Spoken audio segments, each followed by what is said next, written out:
Welcome to the Songwriter Connection podcast, where we look at the craft of songwriting through the eyes of the songwriter. Each week, we make a connection with a music maker, listen to their songs, and hear their stories. From Nashville, Tennessee, here's your host, Dave Lenihan.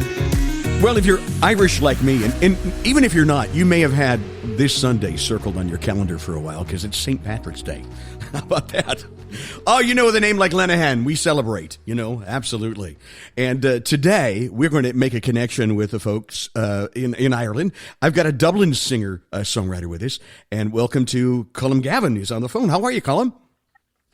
I knew when I heard that last name, this guy's got Irish blood in him somewhere. You better believe it. My family, I guess, came from around the Limerick area around there. And although I've never been, and it's on my bucket list, I want to visit there. My father visited there not too long ago, and he tells me that there is actually a Lenihan's pub there in Limerick, and he had a pint there. And he said he talked to the owner. He said, hey, there's no doubt we're related. We look alike. So someday, baby, someday. Let me ask you, Colm, before we get to it, what's it like to celebrate St. Patrick's Day in Ireland? It's hectic. It's a bit like everywhere you go, Dave, feels like Times Square. You can't swing a cat without hitting a tourist, and we don't do the green beer thing that the likes of Chicago and places like that do, but well, I think that's sacrilegious to beer myself. I don't do the green beer either. Now, that's not Irish. That's not an Irish thing. I've never had it myself, but I understand where they're coming from with the novelty. Yeah, so. I get it. Everybody's got to be green on St. Patrick's Day. So it's wild. It's a wild party. I'll bet it is, huh? It is. And I suppose our national beverage, Guinness, needs a little bit of time to sit. And sometimes if you're in a pub where it's just flowing, it can get a little bit warm, and that's a situation that nobody wants to be in. So it's a hectic day. There's no doubt. I bet you it's a big day for musicians too. Music all over, right? Yeah, well, particularly, in Dublin anyway, Temple Bar, which would be thronged with musicians of all descriptions anyway, it is a round the clock type of party. The one day of the year where it's the city that never sleeps, I got you. Wow. Well, let's tell you a little bit about our guest today. Colm Gavin is from Dublin, and he is signed to BEO Records. Is that how you say BEO?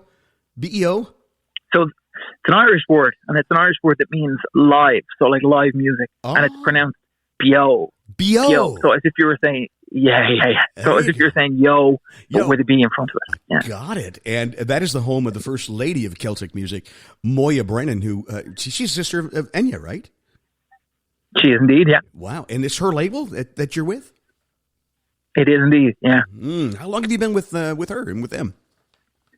I signed with BEO Records in the Christmas of 2015. And effectively, for quite a while. And initially it was set up so that Moya could distribute her own music. And it's her husband, Tim, who kind of is at the helm with BEO Records. But they've been like family to me ever since, Dave. And even with this most recent release, they will I won't say cut every corner, but they'll turn over every stone to try and help and to make the process as smooth as possible. They're great people. I love hearing that. So, and those are the kind of people in the music industry that are hard to find. And when you have it, you hang on to it, and it's like almost that family atmosphere, isn't it? Yeah, absolutely.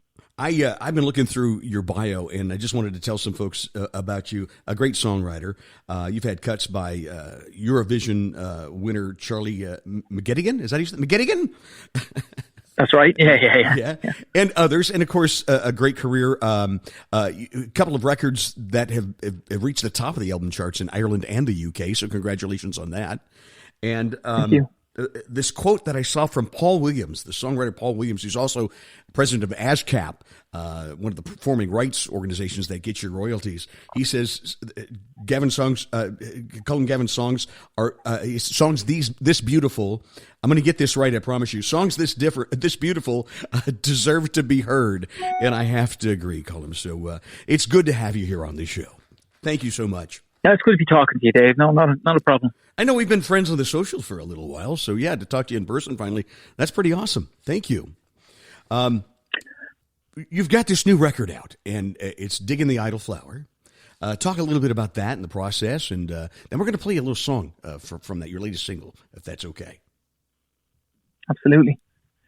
Well, I'm somebody who kind of, I find that the recording studio atmosphere tends to be, for me, a little bit stultifying. And so I'm always looking to take that. When Bob Dylan went to make Time Out of Mind, Daniel Lanois constructed a studio for him somewhere. I think it was like an abandoned burlesque studio in New Orleans. And I love the idea of having good people on board, good musicians, a great producer, which in this case I had an outstanding producer in Aidan Duffy.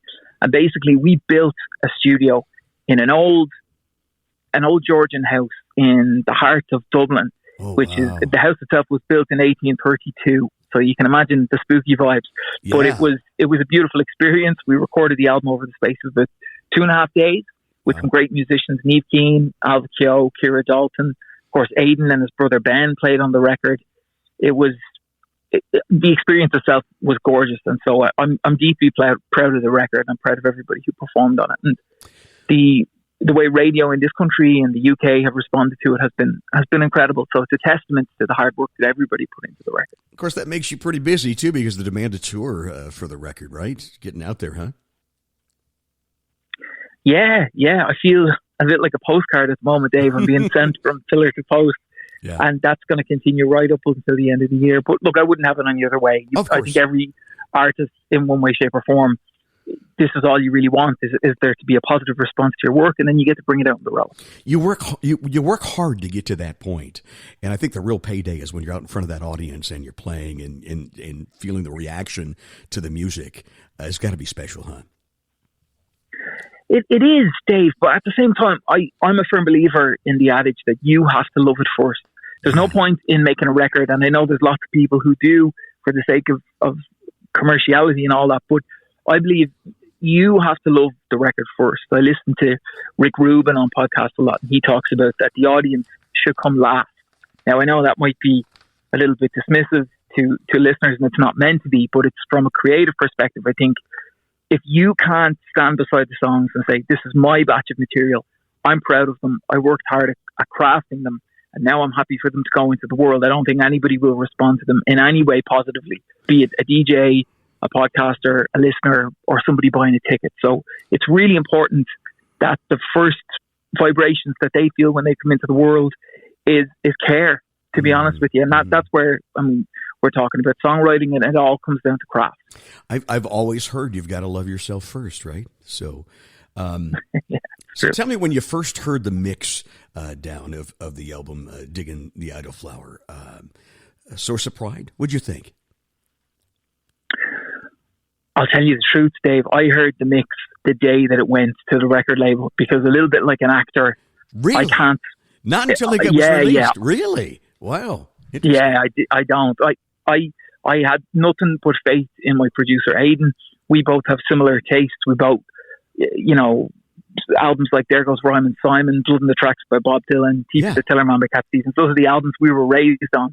And so I just wanted a similar kind of warmth and a similar kind of energy, and I trusted that he'd get that. So nothing was changed, nothing was altered. I didn't have any edit notes for him. I heard it when you heard it. Wow, that's interesting. Very good. To have that kind of trust in your producer, that's fantastic.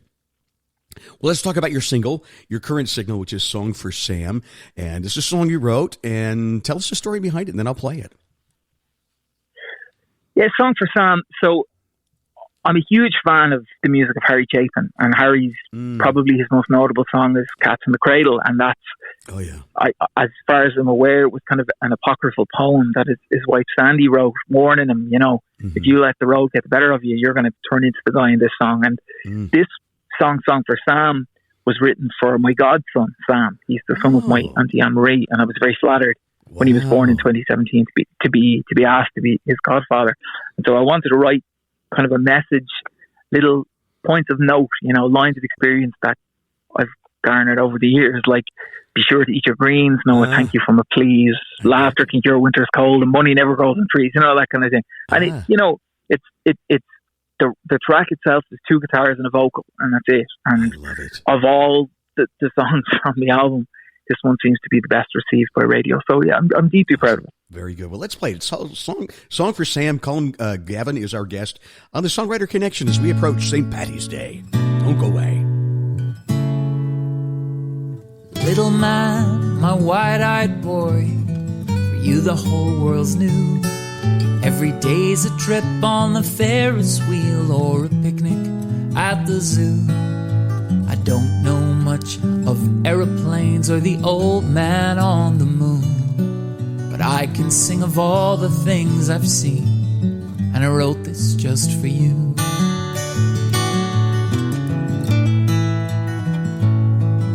Be sure to eat your greens and know a thank you from a please. That laughter can cure a winter's cold and money never grows on trees. Each morning, go and chase the dreams you dream of every night. And no matter what you do, you'll find your mother's always right. Like the gentle old folks say, count your blessings every day. Be kind to those that need it most. That means everyone. Be sure to look before you leap in case your shoelace is undone. I hope you find the kind of friends that make the days go by so fast. When the time comes, find the perfect words to ask your first true love to dance. Like the winter folks all say, have a jolly holiday. Whether it's Kwanzaa, Passover, or day one at the Kentucky Derby. I was never all that good in school, but one thing I know is true. No matter how many big books I read, I'll never be as smart as you. I can hold you now, but not for long, 'cause the years roll by so soon. No matter what you might grow up to be, I'll always be so proud of you.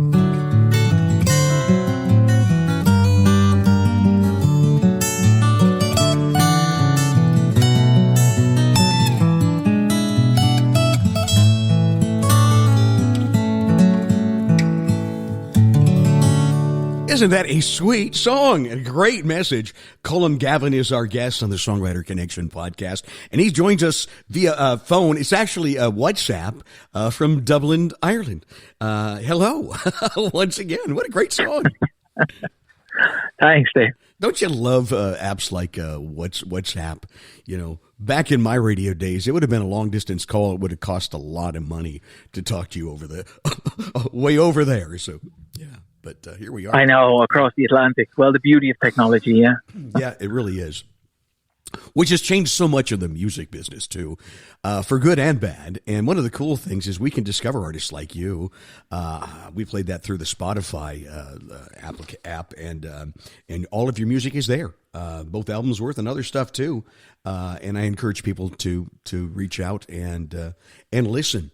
Now, you're no stranger to the States, too. You've toured a lot here in the United States, in Boston, the City Winery there. We've got one of those in Nashville. We'd like to get you in Nashville. Have you been to Nashville? I have, yeah. About 2 years ago, I was down in Madison County, and I was on the set of what would eventually become a Netflix documentary called Singing Upstream, about artists from around the world. Wow. Artists based in Nashville, but also from California, Montana, from Idaho, from Connecticut, and myself as well. It was a brilliant, brilliant experience. We were working with the mighty Andy Dixon and Jeff Pulver. Wow. Down in Nashville. Andy's studio, unfortunately, since that time was destroyed in one of the recent hurricanes. It was actually a tornado. Yeah. We've had our share. Yeah, we've had our share, unfortunately. Yeah. It's one of the things we don't experience in Ireland, thankfully. But yeah, great people. And what I found about people from Tennessee in particular, there was a lot of similarities with the Irish, that whole Southern hospitality thing and all that. Yeah, beautiful people. Isn't that something? Yeah. So now, were you in that film that you talked about? Did they feature you a little bit in that? Yeah, they did. So I think there was about 12 artists in total. Now, the documentary still hasn't come out yet for a multitude of reasons, but it will soon, fingers crossed. So it was just kind of spotlighting. Yeah. And well, look, What's it called again? Singing Upstream. Singing Upstream. Okay. Singing Upstream. Yeah. You'll let us know when it's released, okay? Yeah. Well, I will, of course. Absolutely. Absolutely. Go ahead. I cut you off. No. So basically, the idea was looking at the perspectives of different songwriters from different countries, the natural difficulties that you encounter, the songwriting process, and then obviously getting to team up with artists from different backgrounds and how that blended. And there was a lot of laughs in between. So it was great. So let's talk a little bit about your songwriting process. And first of all, I'll ask you this. You're both a singer and a songwriter and a performer. What do you think was first? In which do you consider yourself more of a writer or a performer or equally both? What do you think? Yeah, well, when I was in secondary school, what you call high school, I had a great affinity for writing, and I had a brilliant English teacher, Michael Nolan. He's passed away since, but he gave me a lot of my early literary influences. So people like Edgar Allan Poe, obviously people like James Joyce and Samuel Beckett, Dylan Thomas and things like that. And all the classics. Huh? I find, all the classics, but I find with great poetry, there's almost a lyrical meter within it. And so I had heard that when Bob Dylan spent his first year or two in Greenwich Village in New York, that he would set to music poems like The Bells by Edgar Allan Poe and things like that as a songwriting exercise. And so to begin with, that's kind of how I started off too. I'd take something by Dylan Thomas like Do Not Go Gentle Into That Good Night and set it to music just to understand verse structure and how to wrap chords around it and melody writing and stuff like that. So I suppose my introduction to the craft of songwriting began that way, I guess. I think that to me that is a hard way to go, and I think of artists like Elton John, where he would take a lyric from Bernie Taupin and turn it into into one of his melodies. Do you find it harder to work to a lyric and put music to it, or the other way around? There's something that Stephen Sondheim used to say, that content dictates style and form, and I think if you have, if it's a musical theme in mind or a lyrical theme in mind, like personally, I do a lot of co-writing and I find it easier to put music to a lyric than lyric to music. So personally speaking, Dave, I find if I'm given a sheet of lyrics, there's something about iambic pentameter, your 4 lines to a couplet or whatever, that has a suggested structure. From there, it's a little bit easier to decide, okay, this is definitely the chorus, this is definitely the verse, this could make a good middle 8. So I would much rather the task of setting music to lyrics than putting lyrics to music, but that's just me. On Songwriter Connection, we come up with, we learn something every show, and when a new term is thrown out, I always like to mention it, and it's not a new thing, but and you may have heard before, the middle 8. So if you could define what we mean by the middle 8, Colm, that would be helpful. Okay, so I think of it in emotional terms. So if the song is about trying to win somebody back, trying to win the favor of somebody, maybe a broken relationship, a friendship, that kind of thing, the middle 8 section of the song is what I like to refer to as the could have been. It's where you take a sidestep to the sentiment, a sidestep to the music.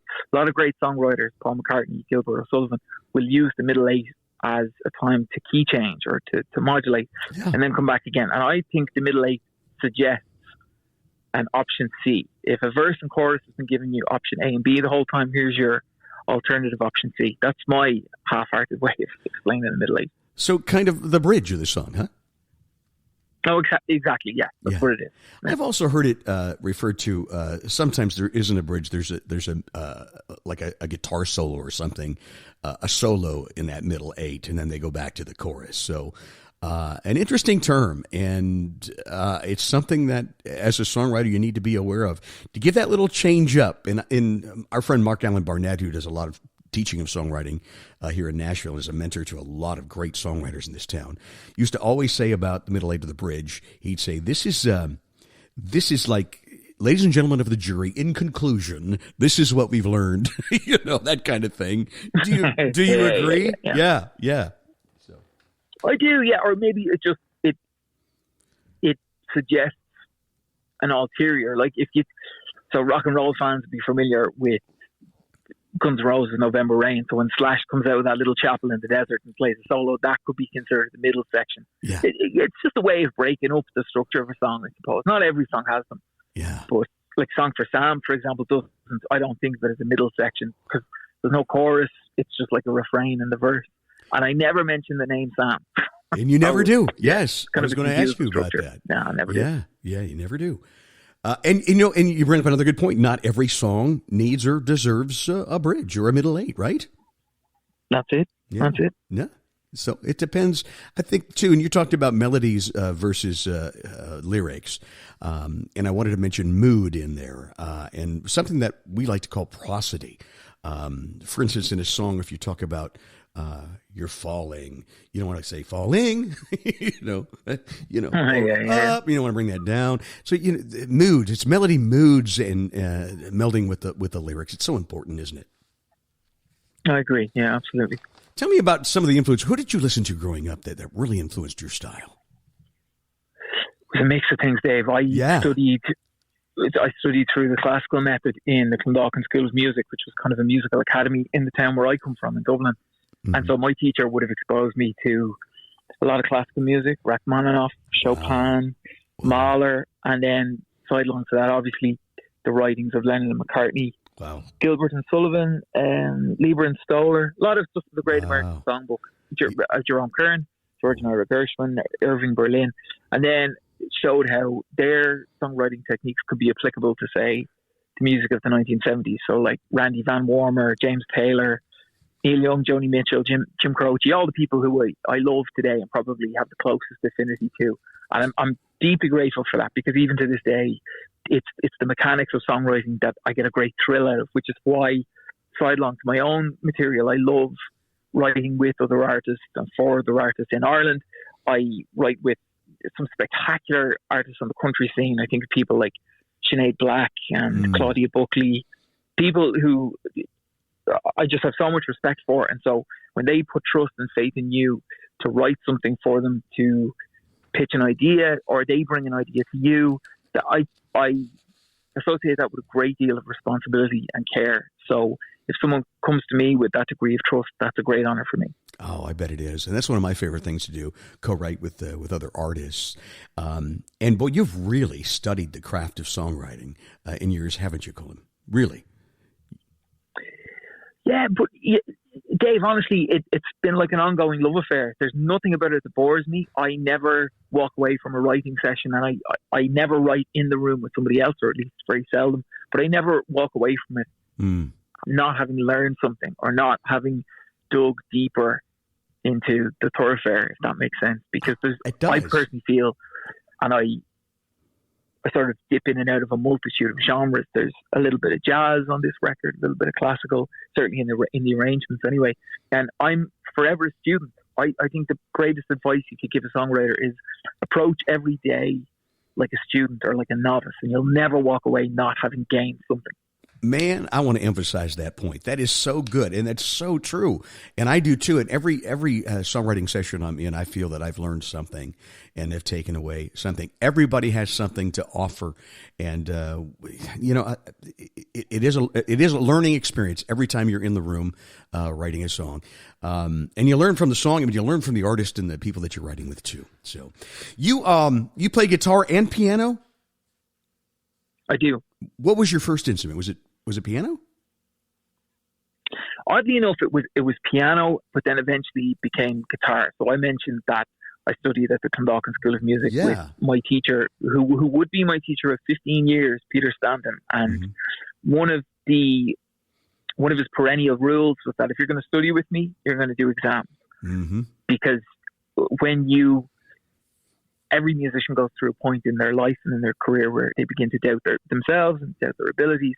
But he at least wanted me to have an education so that I had a wellspring of knowledge to tap into. Because what I find with self-taught musicians, and I don't discredit it at all. Wonderful. But I'm quite lazy, so if I didn't understand the musical alphabet, if I didn't understand the mechanics of it, I think I'd run out of ideas from my own mind very quickly. So understanding theory and understanding how to modulate, how to write sheet music, how to, how melodies are created. That's an enterprise that I only know because of him and from all my years studying with him. And it's something that I'm hugely indebted to him for. So I love the craft, but as I said to you, I never stopped studying and I never stopped learning. One of the things I learned from a publisher meeting, they looked down a list of all of my songs in my catalog, and they said, Dave, if as I look at these, I look for titles that stick out to me, that make me want to know what this song is all about, and that it makes me want to listen. And I do the same thing ever since, and I'm looking down the tracks of Diggin the Idleflower. First of all, tell me about that title. Where'd that come from? And now I'll get back to my something my granny used to say to me about the idea of the devil makes work for idle hands. And I suppose in Ireland anyway, a lot of people would look upon, songwriter, an idler is somebody who just flitters away the time doing whatever. And the Diggin the Idleflower is kind of, digging or feeling the idea of being the individual who makes things out of nothing, I suppose, because that's what songwriting is. It's very hard to explain to people who don't do it how you just pull these ideas out of the sky. Oh, so yeah, it's kind of it's a convoluted kind of thing. Yeah. But yeah. So basically, we're digging the Idleflower today with Colm Gavin. So I was running down the list and I was talking about songs that you just have to hear. You have to figure out what are they all about. So I see the second track is Katie Macaroni. Katie Macaroni. Yeah. There's got to be a story, huh? Oh, yeah, you've opened a can of worms now. That's what I tend to do. Well, Katie, when I was younger, I spent a lot of time in my grandparents' house. And I always say, Dave, that I'm one of what eventually became 6 grandchildren. And I feel like I was the first. And they say the first pancake is really just to warm up the pan. And when I would stay with them, they didn't have an awful lot of children's literature. But one book that they did have was by Edward Gorey, and it was called The Gashly Crumb Tinies, which is a slim volume that teaches children the alphabet by using the first letter of the first names of orphans and how they die. Oh. This is one of the books that my granny used to read to me. And it would be things like D is for Desmond, flung from a sleigh, E is for Ernest, who wasted away. And I loved that sort of Gothic Edwardian literature that Edward Gorey was so good at. And when I studied journalism and 18th century literature when I was in college, and I had to write a screenplay, and I was very much thinking and being influenced by Edward's work. So I wrote this story of these. It was the coming of age. I call it John Hughes for Gothics. And it was basically about these 2 guys who were fighting over a girl, and the 3 of them tried to break out of an orphanage, and the 2 lads are so consumed with arguing with each other that they don't realize that the girl doesn't make it, and she was named Katie Macaroni. And I liked the rhythm of Katie Macaroni, and so I swore one day I'd write a song centered around that, and that's kind of what the song is about. This is it, yeah. Good. I'm going to play it right after this very short break. Don't go away. Katie Macaroni coming up with Colm Gavin on the Songwriter Connection. You're listening to the Songwriter Connection, connecting with music makers and hearing their songs and stories. Now back to the show with your host, Dave Linehan. We're on the phone with Colm Gavin from Dublin, Ireland, as we celebrate St. Paddy's Day. We're talking about his new record, Diggin the Idleflower, and he just explained the story behind Katie Macaroni. So let's give it a listen. Colm, here we go. 1, 2, 3, 4.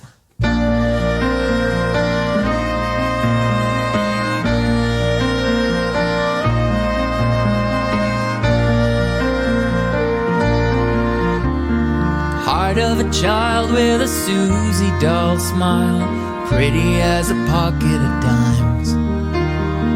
Laughter, little rumble like a bundle of sunsets, echoing a million times.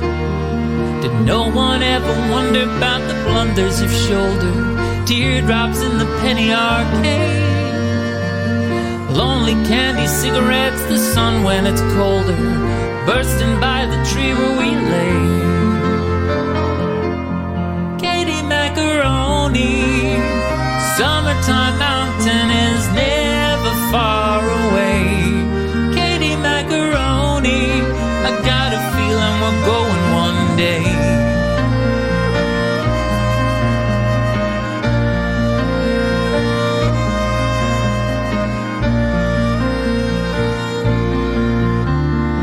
Boil a dozen eggs for all the Cracker Jack children. The prize will be the look on your face. Frankie's up the chimney, Dougie's pigs in a poke. Flip a coin and put them all in their place. I'll never understand how you kept clouds from pouring when Lola blew her kisses goodbye. For me, I've always thought of us as violets in milk jugs, a blizzard in the month of July. Katie Macaroni, bubblegum sweethearts is all we're bound to be. Katie Macaroni, you'll always mean more to me.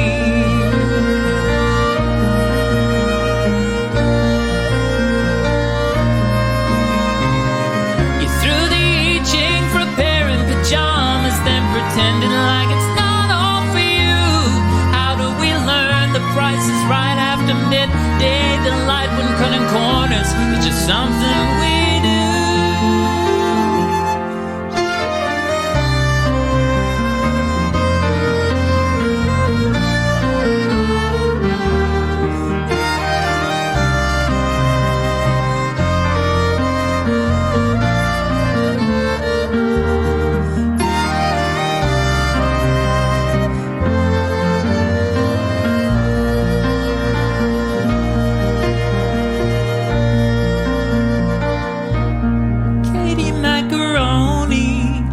This whistle and tune be the breeze beneath your wings. Katie Macaroni, my wounded home bird that sings.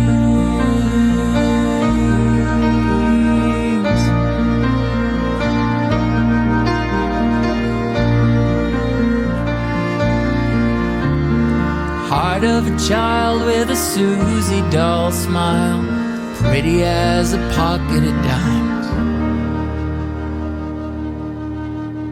Katie Macaroni. It does kind of sing even when you say it, doesn't it? It does. Well, that was the hope. Colm Gavin is our guest from Dublin, Ireland on the Songwriter Connection. It's good to have you on the show. You know, you're talking about your grandma telling you their stories, and I flash back to my grandma Lenahan on my dad's side. And I had lots of cousins. She had lots of grandkids. And one of the favorite times was bedtime at night, all crawling into bed and grandma telling us a story and singing Irish songs to us. I tell you, if she was here today and you were to sing Danny Boy, she would be in a pool of tears. She really would. She was Irish through and through and could speak with that brogue, and I loved it. So, and I miss her so much. Thanks for that memory. Yeah. You know, you're more than welcome. Yeah, go ahead. Go ahead. No, it's funny because the Lenahans coming from Limerick, my granny and my grandfather came from Clare, which is a county over. So we have that connection there. Yeah, we have that connection. How about that? Wow. Pretty neat. Yep, that was. And my grandma always said it was spelled Lenahan. We're related somehow because it's other ways to spell it. My dad said when he got off the plane when they flew to Ireland, he said the guy checking his passport said, "Well, that's not how we spell it here." You know, I guess some of them put a G in it, and someone's Lenahan. And it wasn't like a minister of defense or something. Was Lenahan in Ireland? Wasn't it? I think he was Brian Lenahan. Yeah. Brian Lenahan. Yeah. Lenahan. Ihan, I think it was. So now that's right. Yeah. The other half of my family was Italian. And I say this because as I'm looking down the list of songs on Diggin' the Idleflower, your new record, you have a song called Italian Conversation, number 19 and number 27. Oh, that's got to harken a little bit to Dylan, huh? A little bit? No? Oh, more than a little bit. Rainy Day Women. Yeah, Rainy Day Women. Yeah. So tell us about Italian Conversations, then we're going to play that one too. Yeah, in fairness, that's really where, I mean, Bob Dylan, when I think of the crowning jewel of my influences, he's right there, dead center. And I always, in title form, wanted to pay homage to him somehow. But I suppose lyrically, this song, and maybe a bit of Katie Macaroni too, but certainly this one began its life as kind of a poem. I remember Dylan said when he wrote Like a Rolling Stone, it came out like a piece of word vomit, and it was just flow and flow and flow. And that was how this was written. So basically, I had a chorus, that was totally separate, and all of these verses, and I wanted to see if I could make the two meet. And they did. And I remember rehearsing it before going on stage, and the words, when you hear it sung very quickly, my record producer Tim says it sounds like you're having an Italian conversation with yourself. So that's where the title comes from. Well, let's give it a listen. Italian Conversation number 19 and 27. This is Colm Gavin on the Songwriter Connection podcast.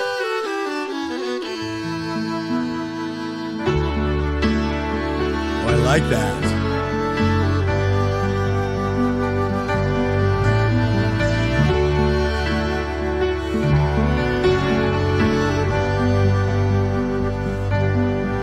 Another blister from the paper, or a cottonwood caper. Winter's mother's clouds would smother. You can't escape or past the olives, little Volevanto. I wonder, count the seconds after lightning to locate thunder, mother blue. How in the world do you do? Parking signs and vacant lots, pork chops, tater tots. A lane can pray for rain.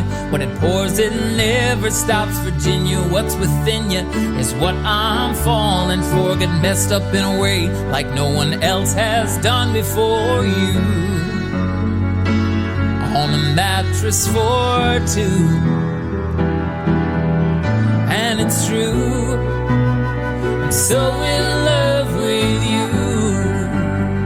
So in love with you. So in love with you.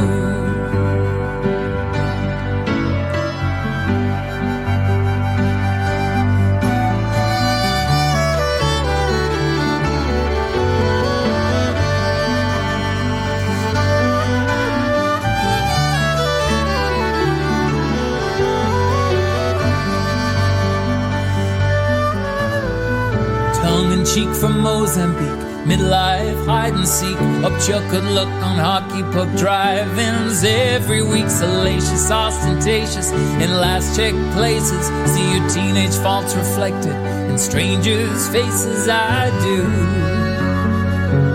and I did it all for you. In a charming corner cafe, I stole your heart away. One fast entree disaster, but who cares anyway? 'Cause nights with you are precious when you speak sweet to me. Thank God I bet my hopes on a plane to Italy blue. I can see my whole life with you. And it's true, I'm so in love with you. So in love with you. So in love with you. So in love with you. So in love with you.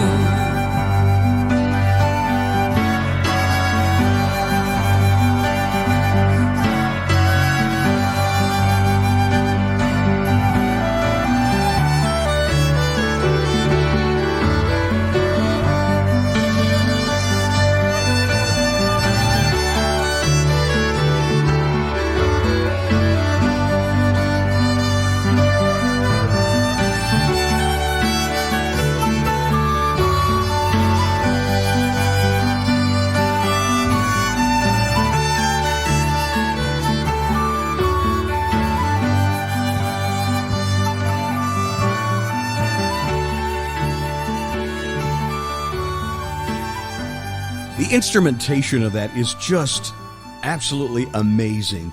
Colm Gavin is our guest. That is Italian Conversation number 19 and 27 from Diggin, the Idleflower, his latest release. Tell us about the instruments in that and how that all came together. That's beautiful.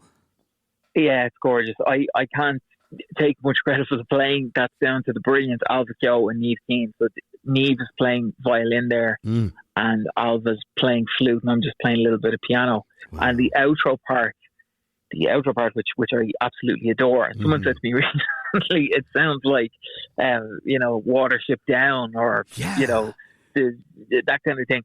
But rabbits running through a meadow or something. But Alva basically took the melody of the chorus and turned it major instead of minor. And that's the little refrain you hear at the end. It's lovely. Yeah, it's nice. That is really a clever thing to do. Wow. Take the minor and make it major. See, this is songwriting hints for you on the Songwriter Connection podcast. Pretty good stuff. Yeah. Man. Yeah. So what's the next project for you? Do you know? Is it in the works? Well, I tell you, for the next couple of months, Dave, I'm just going to be touring this record and bringing it to people. As I said, the response, I have to give huge credit to RT Radio 1 in Ireland, who championed the album way before it came out. Like, they've been playing songs from it since October of last year and still do. And that kind of support from the national broadcaster is more than you can ever, you know how it is. Oh, I bet. More than you can ever ask for to get the stuff out, you know. I can only imagine. So you're going to be touring pretty hot and heavy the next couple of months, huh? I sure will. I've got, in Dublin, I'll be launching the album on the 18th of May in one of our most cherished venues, which is Whelan's on Wexford Street. And the tickets went on sale this morning. By the time this airs, it may have sold out because I know that over half of them are already sold out. So that's next on the card, 18th of May. Beautiful. Yeah. That's great. Coming up on the 18th of May. Wow. And then where does the tour take you this year? Oh, all over the place. Myself and another brilliant Irish songwriter, D. Cullen, are going to be doing gigs in all different parts of Ireland. My record label, BEO Records, which is the home of Moya, Brennan and Enya. Their father's venue, Leo's Tavern, in the most northerly point of Ireland, in County Donegal, the beautiful county of Donegal. I'll hopefully be doing a show there for the album as well. I'm playing a festival in England, in the UK, called Songfest, which is in a town called Rugby in Warwickshire. And that will have performances by the great Dean Friedman, Dean, who some of your listeners will know for songs like Well, Well, Said the Rocking Chair, Ariel, Lucky Stars, and also another songwriter who I wasn't too familiar with to begin with, but his name is Mike Batt. And he wrote songs like Bright Eyes by Art Garfunkel, and he sort of introduced Katie Melua, or Melua, however you choose to say her name. He wrote a lot of songs for her, like 9 Million Bicycles in Beijing and The Nearest Thing to Crazy. So he'll be on the bill too. And Vance Gill and a whole bunch of brilliant artists. And did you say Vince Gill? No, Vance. Vance, okay. I know. Okay. Yeah, I know. That's the national. My Irish accent isn't that strong. Do you have a trip to the States coming up? Yeah, potentially. It's something that's going to be a little bit of a surprise, so I don't want to give too much away. But suffice to say, I know. But suffice to say, I will be before the summer is out anyway. Great. Let me play another song from Diggin the Idleflower. Anything in particular you'd like me to feature and talk about, or do you just want me to pick one? I'll leave it up to you. Maybe.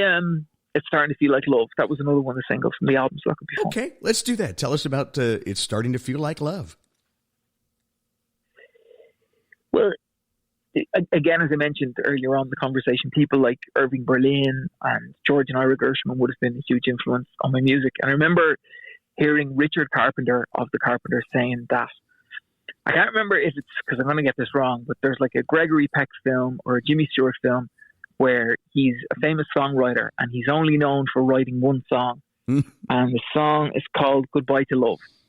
Oh, wow. And in the movie you never hear the song.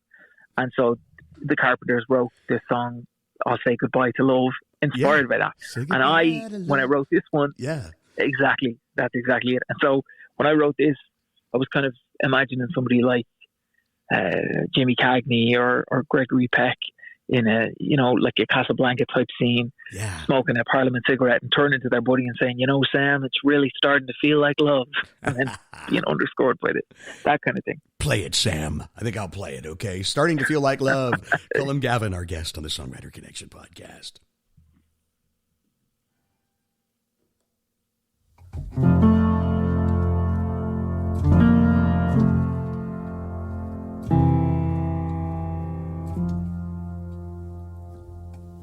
Did you ever know the birds to whistle in harmony?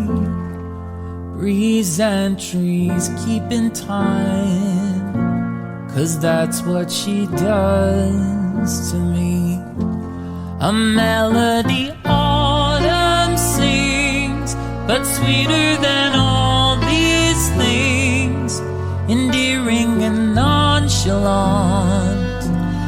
and all I could ever want.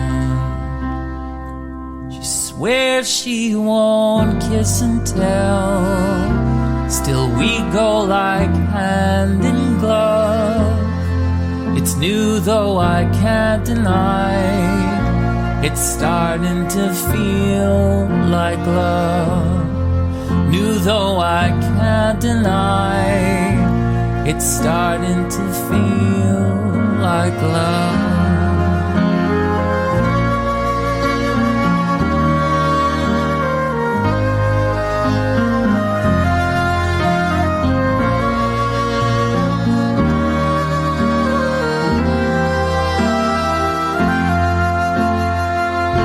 I'm someone of simple means. She goes wild for the finer things.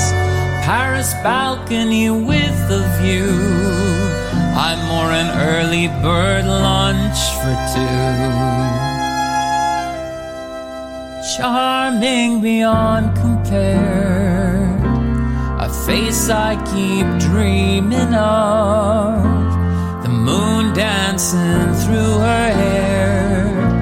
It's starting to feel like love. A smile I see everywhere.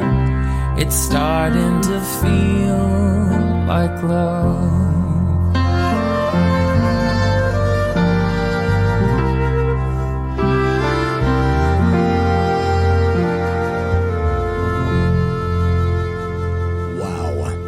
It's just beautiful. Colm Gavin is our guest on the Songwriter Connection podcast. That's from his brand new album, which is called Diggin, the Idleflower. And Colm, thank you for bringing a bit of Ireland to us here around the dining room table at Songwriter Connection. Thank you so much for being on our show. Oh, it's a pleasure, and great to talk to a fellow Irishman halfway across the Atlantic. Halfway across the Atlantic. Usually we do music live around this dining room table in my studio. So next time you're in the States, you come to Nashville, we'll plug your piano or your guitar in, and we'll just play music live around this studio, this dining room studio. So is that sound like a good deal to you? I'm going to hold you to that, Dave. So don't drop the invitation. No, you have an open invitation. So tell us a little bit about where we find you online. You've got your own website, right? Well, the two sites that I use mainly are Facebook and Instagram. So on Facebook, it's Colm Gavin Music, and on Instagram, it's just Colm Gavin, all one word, all squashed together. And Instagram have given me one of those blue ticks, so you know it's me, and it's not the Colm Gavin in a bunker somewhere. You know? or in West Africa or something. Colm is how it's spelled, right? Yeah. That's it, exactly. Gavin. Yeah. All right. Colm, thank you so much, and happy St. Patrick's Day to you and everyone listening here today. Mm-hmm. And to you too, sending you all the best of everything from the Emerald Isle. And I can say that and sound tacky because it's St. Patrick's Day. Yes, it is. It's so good to get to talk to you and know you, my friend. All the best, and thank you again. Take care of yourself, Dave. All the best. Thank you for listening to the Songwriter Connection podcast. Find us on social media at Songwriter Connection. Also, listen to Dave Lanahan's Nashville Connections radio show. It streams live every Friday morning on WOBL and WNOI. Look for us on Facebook and YouTube. See you next time on Songwriter Connection.